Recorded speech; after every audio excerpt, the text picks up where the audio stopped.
coach of Winnetonka, Coach Derek Howard. Derek, how are you doing today? Great, Christian, thanks.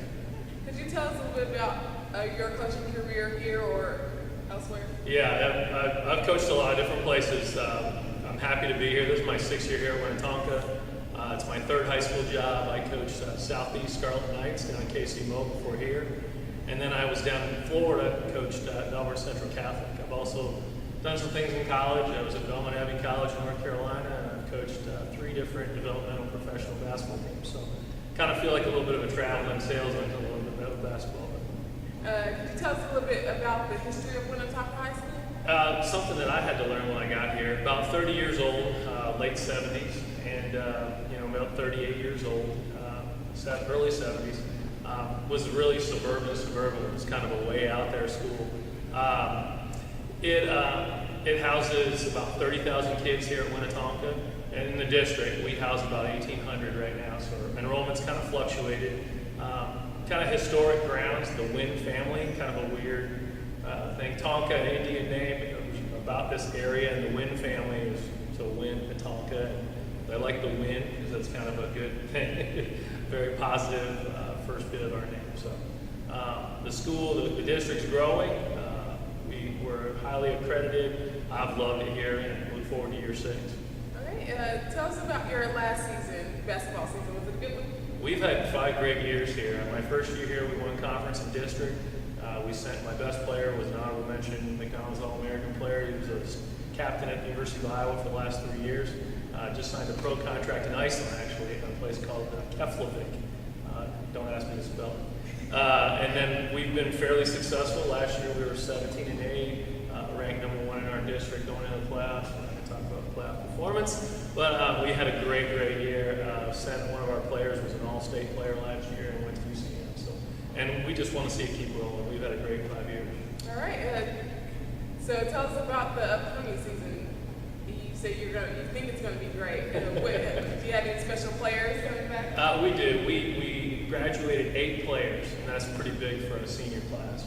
But the 4 that we have coming back, 3 of them were starters, and 1 was a very influential guy coming off the bench. And we do have a couple young players that were great junior varsity players that have a ton of potential. So I don't know if we're going to be as deep as we were last year with all the different seniors and the success we had.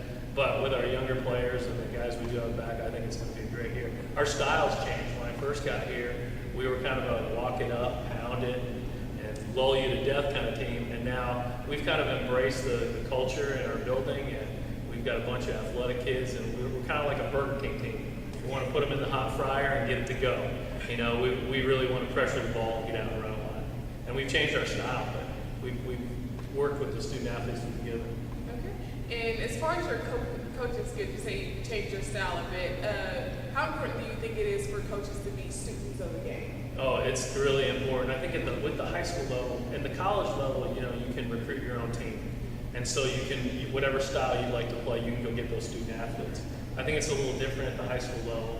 You kind of you have the hand that you're dealt. And so here, you've got to have some things that you like, and then you've got to tweak and tailor your game. So you've always got to be looking for something that can help you and help the kids that you're giving. There are some base ideas that we like to run here, base offensive concepts, base defensive concepts, but then you always have to tweak that. And that's where, for me, I'm always in the state clinic. I'll be there in October. Local clinics here run by the Greater Kansas City Coaches Association. We're always trying to get new ideas here to help our kids. Okay, and do you think it's equally important for students to be students of the game? Absolutely. I know for us, we spend at least once a week going through film where we critique not only our own performance, but we critique others. And I actually help out Johnson County a little bit, Coach Jeffers down there, and we do a lot of sharing of ideas. So we'll take things from the college level and bring it back to the high school level to say, hey, this is really what we want to see if we're not seeing it. So we show them different things. We also make our kids in the preseason do scouting reports on NCAA games, which is pretty neat. We give them the scouting form that we're going to use for them, and we let them do it on Syracuse or whatever. And we actually have kids go, oh yeah, we run that play. That one's like Syracuse ran last night. That it warms your heart. The kids will embrace it. So I think we at Winnetonka see a huge difference from our basketball players as 10th graders to our basketball players at 12th grade. I think that our guys have done a great job in learning how to think the game, and it's contributed to our success over the past 5 years. Okay, and a lot of the students like to travel during the summer sometimes they come back well-rounded, sometimes it's a little bit off. What's your opinion on AAU basketball in the summer versus high school basketball? First of all, when you're getting kids playing, that's the number one thing. We want kids playing, we want kids in the gym. The challenge for the high school coach is making sure that the kids understand that the AAU coach's philosophy is different than our philosophy, that there's many ways to play the game, and that when they're with us, and then just the more we can expose them to terminology. Again, 5 years ago, we weren't a real pressure-based team, so when we had kids going out to play pump and run, teams that really like to pressure the ball, we had a real problem in fixing the terminology. So it's just a matter of getting out and coaches really knowing who your AAU coaches are, developing a relationship. I know Nody Newton is somebody that we've had a lot of players go through Nody, and they do great things, and just getting the kids involved in basketball.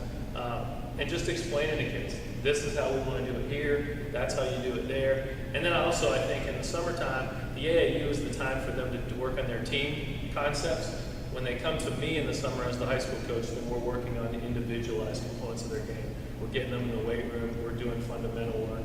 So we do more of the nuts and bolts in the summer. Their AAU coach can be there for exposure, team play, elite type stuff.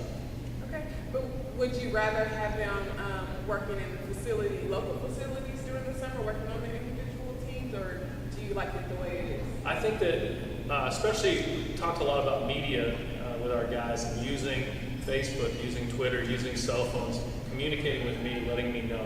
I think that's the new challenge for high school coaches, is coordinating this summer. I got guys in Vegas, I got this guy, in St. Louis, and we're running an open gym here for our high school kids. So how do we coordinate that? And I think just communication. And I want kids to have some summer. We do take some downtime. We have a mandatory dead period through the state for a week.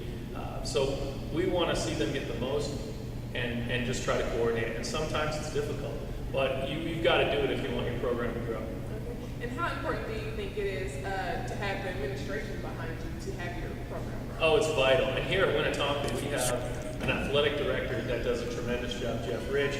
Our head principal was a basketball player at the college level and has been an athletic director. So all of our administration understand the challenges. And if you come into Winnetonka's gymnasium at 4 in the afternoon, you're going to get the same number of people that you're going to get here at 10:30 at night. It's crazy. I mean, it's like 24/7 here.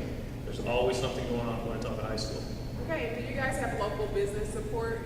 We do. We don't have a huge in the Northland. Our area here in the Northland is not full of businesses, but the ones that we have are really great supporters. Sonic, Big Burger, some of the local businesses that we have are great. Walmart, Chuck Papasso, Amson Graphics. We've got all those businesses have done a tremendous job of supporting us in what we do. As you may or may not know, Cascade Sports is home of the student athlete. How important do you think academic success is to your students' success? Oh, it's huge. I think that a lot of the traits that student athletes have to have are the same in the classroom and on the court. And so we do, in Winnetonka, we'll do weekly grade checks with all of our student athletes. The state of Missouri has minimum guidelines for student athletes, but we want more than the minimum for our kids. They check it every semester. It is checked by the state. We check it every week. So if we have students that aren't pulling the state averages and the state minimums on a weekly basis, then they don't participate for the following week. So we place a premium on it, because if you're a good kid in the classroom, you understand procedures, you're a good listener, all those things are going to carry through on the court as well. So we do that every week, and we have, with all the electronic resources that our schools have now too, I know at Winnetonka and other schools, you can instantly check the grades of student athletes. And so we have one of our basketball coaches is set to check grades every day. And so at the end of Friday, we see where they're at, and they go forward or they don't. And so it's a good motivating tool for students to know where they're at, and know what the expectations are, and we want them to be great students so they can be great student athletes. And I think that some of the high level achieving folk that you see now coming out of the Kansas City area, our kids are just flat good kids as well as good athletes. Coach Howard, why do you think we haven't had a team in the top 25 in the last decade or so? In the national standings? That's a good question. I think that, and I've been around a lot of different regions in the United States coaching basketball. I want to kind of relate it to Florida, and I think you have to look at other parts of the nation. And down there, And even in upstate New York and in the Northeast, there are prep schools that take a lot of the talent from our local high schools. And I think that some kids see that their opportunities are limited unless they go to one of these big prep schools. Example of that is Ishmael Wainwright. I've heard for years he's in our conference, plays at Ray South, and every year I hear that he's leaving and going to a prep school because he thinks the opportunity will be better. And I think some of the powerhouse public schools that go and compete with the big name prep schools, that's where they get a lot of exposure because they're going in and playing the prep school and they beat the prep school with all these super stud loaded athletic teams. And so we don't have a lot of the high-power national prep schools where public schools could weigh themselves against that prep school. I came from Florida before here, and there's 2 or 3 great prep schools down there. If you go in and beat them, you're going to be ranked in the nation. And I think that's what a lot of our kids here, their decision will be, well, maybe I try and get to a better public school that gives me more exposure. We don't have that prep school per se. So you get schools that are always good, Chaminade and Vashon and some of those historically powerful schools, people trying to go to the biggest public schools. So the desire to go to the prep school can't be met here, and the public school can't weigh themselves against the powerhouse prep school in the state of Missouri. But it's a great state. At the same time, I think that the state of Missouri is also more balanced than other states I've been in. Some states that you go in the great public school, would absolutely smash the local public school, whereas here, it seems like every night in the state of Missouri, there's a 2-point game, and then you go 2 blocks down, there's another 2-point game. So I think it helps for balance, but in terms of creating those premier teams, I think sometimes we get a little handpicked. Okay, we know we have good teams here. Do you think it has anything to do with the media coverage that we get? Is there not enough exposure? I think with the internet right now, everyone's trying to grab onto more on Cascade Sports. You're trying to carve it out. And I think that the more we can embrace technology, I've talked to a lot of other coaches that don't use technology. And I think that just kills kids' opportunity for exposure. I want to get my players, my games, my information out on the internet to as many mediums as I can. Cascade being one. But at the same time, I have seen a great grassroots network here in the Kansas City area, as opposed to other places. There are other places in high school sports, the varsity are a little tiny footnote, especially when you go to big cities. For a big city like Kansas City that has pro baseball, pro football, should be pro basketball, to have people wanting to cover high school athletics, I think it's great. I think we're in a lot better shape in Kansas City than other major cities in the United States. All right, it's a pleasure talking with you today. Did you have anything else you want to say to our audience? No, just that we want to see you out to high school basketball games Tuesdays and Fridays, and if you can, make your way down here to 5805 Northeast 48th Street at Winnetonka High School. All right, we'll definitely be looking forward to your next season. Until next time, just remember, the victory we call success goes to the best prepared.